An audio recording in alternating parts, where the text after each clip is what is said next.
আসসালামু আলাইকুম এভরিওয়ান। দেখুন আপনাদের ভাইয়া ভর্তা তৈরি করছে মাছ দিয়ে, দুন্দুলের বাকলা দিয়ে।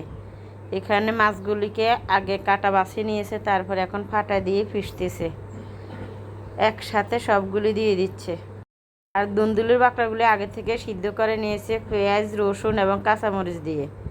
দেখুন আমরা নোয়াখালীরা দুন্দুলের বাকলা ভর্তার মধ্যে মাছও দেয় এবং নারিকেলও দেই, কারণ এই দুইটা ছাড়া আমরা চলতেই পারি না। নোয়াখালীর লোক আসলে বেশিরভাগ যে কোনো কিছুতে নারিকেল ব্যবহার করে। দেখুন আমার হাতে একটু সমস্যা, আপনাদের ভাইয়া ভর্তা তৈরি করছে। আর আপনাদের ভাইয়ের হাতের ভর্তা আসলে অনেক অসাধারণ, আমার কাছে খুব ভালো লাগে, যার কারণে বেশিরভাগ ভর্তাই আমি তার হাতে তৈরি করে থাকি। আর ফাটায় পিষে ভর্তা তৈরির মজাই অসাধারণ, অন্যরকম, কি বলবো আর। দেখুন আপনাদের ভাইয়া ভর্তা তৈরি করা হয়ে গেল, কেমন লাগলো কমেন্ট করে জানাবেন এবং পারলে শেয়ার করে দিবেন। অসাধারণ দেখতে, তাই না? ভর্তা অনেক মজা লাগবে আশা করি।